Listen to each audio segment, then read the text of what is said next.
Yo, what's up, guys? This is One Time Play here, back at it again with another one, and today we're gonna be going over uh the easiest climb for the KC Cup and what deck is that I'm using.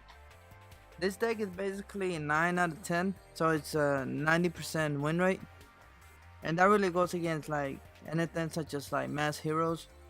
Anything else doesn't really stand a chance to it due to the fact that everything is so reliant on back row, and this deck destroys and shreds through anyone's like back row support. And so let's talk about what the deck is. I'm gonna show it to you guys right now. And I don't necessarily have gameplay for this, but I'm pretty sure those of you who have come across the same deck or a similar one know how to play this deck. And if you don't have it yet, then I'll be making some recommendations on what to get and what not to bother with, because some people do hype some decks, and they honestly they don't know, like I don't know why they're doing it. They're not that good. And so here, this is the deck I'm using right now. Let's see. And so as you can see, I'm using vampires with the bandit key, and his skill bandit. I like it. I don't know. It really doesn't come into effect because the games usually end before any of these comes into effect. And so essentially, it's like the moment your life points go below 1500, you have the ability to steal one of your opponent's back rows, and that's you can only use it once per turn, and that's pretty much all there is to this skill. What I really want to point out here is that, like I said, you need to find a way to be able to get rid of all their back row support. And so I got one Cosmic Cyclone, because I don't think you really need more than one of these cards, even though it is useful. But we got two of these simultaneous loss for the same reason that we got this, and obviously for the same reason we have the Vampire Grace. The only time I really use this card is to get rid of the monsters immediately after they are summoned, so that I don't have to deal with whatever effects they have to throw at me.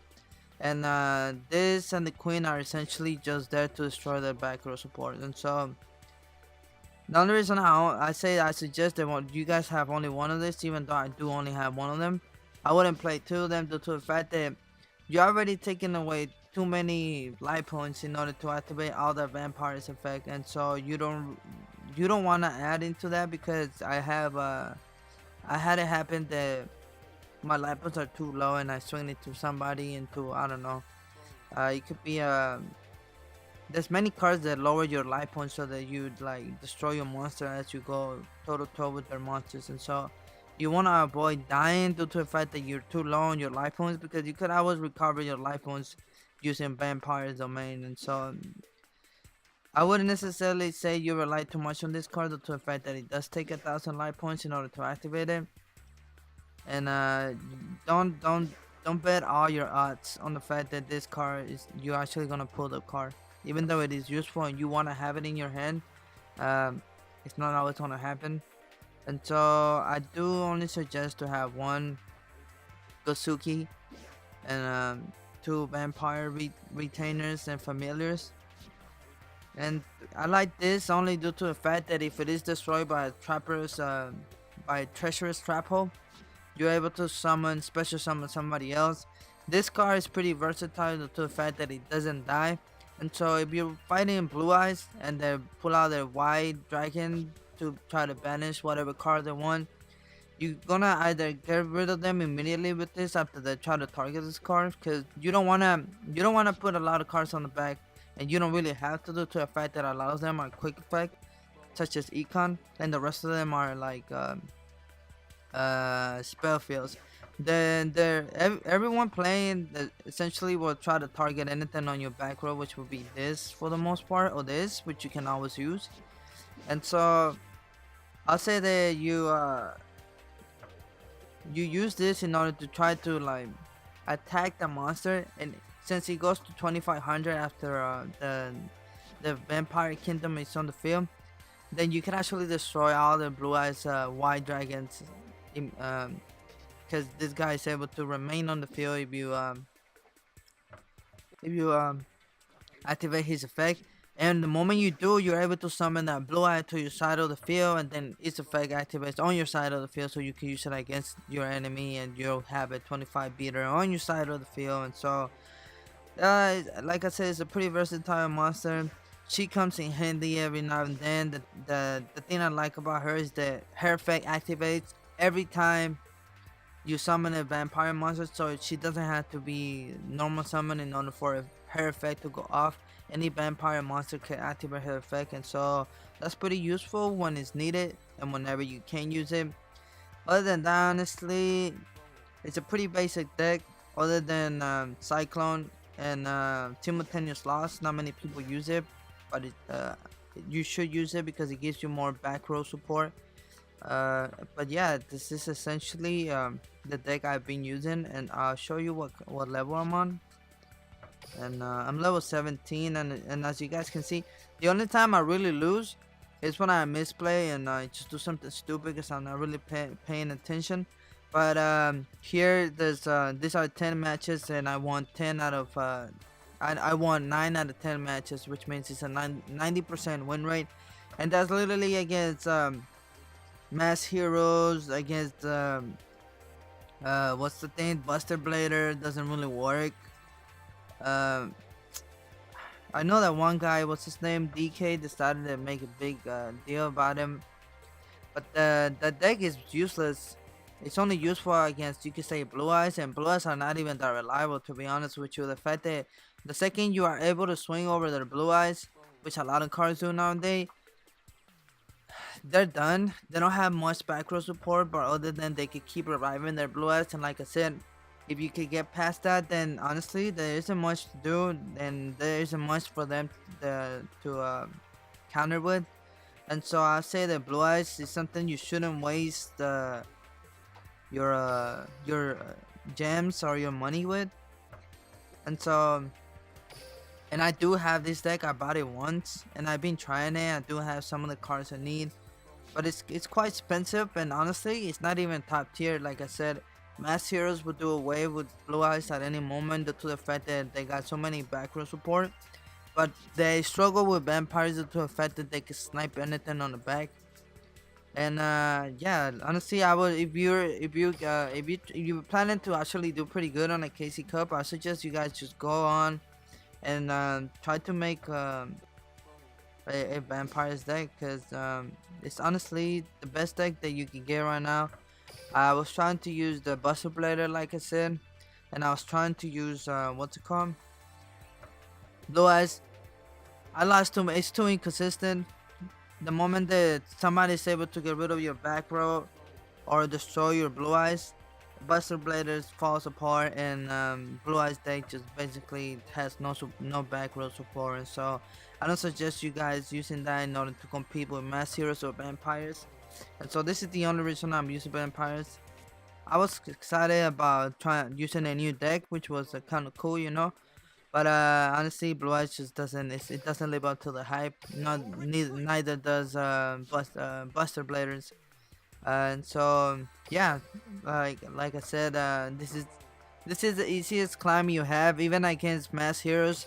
This is actually a pretty good deck. I say that maybe 8 out of 10 matches you come across mass heroes, you're gonna win, because they can break pretty hard due to the fact that they're too reliant on back row support.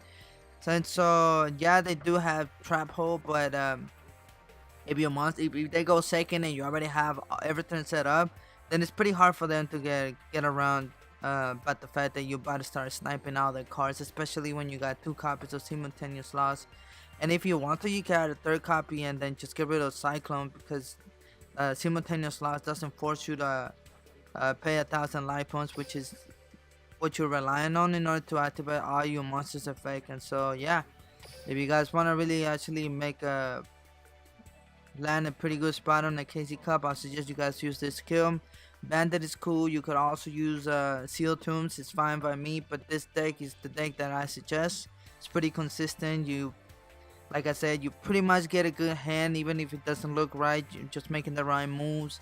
would actually counter the fact that you didn't get all the cards you really wanted. But other than that, you're pretty much good to face to go toe to toe with any top tier deck, which is only Mass Heroes balance, which is it's getting kind of boring to be honest to be facing Mass Heroes as the top tier deck over and over again, since Konami is willing to ban their most precious, ultra rare, and expensive cards, which it's kind of dumb, but whatever. They just keep going around it by trying to get or like take a few jabs on the other monsters, but it doesn't make sense. I think vampires will get nerfs eventually. Most likely, this guy is gonna get nerfed, which doesn't make much sense. But maybe vampire grades might get nerfed, and so yeah. For now, use this. You make it's I had like I said, it's a 90% win rate. And if you guys made it this far, then thank you guys for watching. Don't forget to give the video a thumbs up. And if you're watching this and you're not subscribed, just I keep uploading more. I'm gonna keep uploading daily YouTube videos for Duel Links, and I also upload daily YouTube videos for Fortnite. So I'm gonna start doing new series on both games. These are the only games I really play. So yeah, thank you guys for watching. It really means a lot to me. And let me know in the comments below. What do you guys think? You think that this is actually something that could counter balance heroes? And if you have any ideas on how to go around it, because I have seen the new insect deck, and I have come across it, and the new Dragonite deck, and they do seem pretty formidable, but they're too reliant on back row support and all the monsters effects. And like I said, those are the two flaws that Buster Blader suffers from, and Blue Eyes. It's that they're too reliant on one or the other, and they have no synergy in between their back row and their monsters and their own monsters. And so this is why I like vampires over heroes as well, over mass heroes.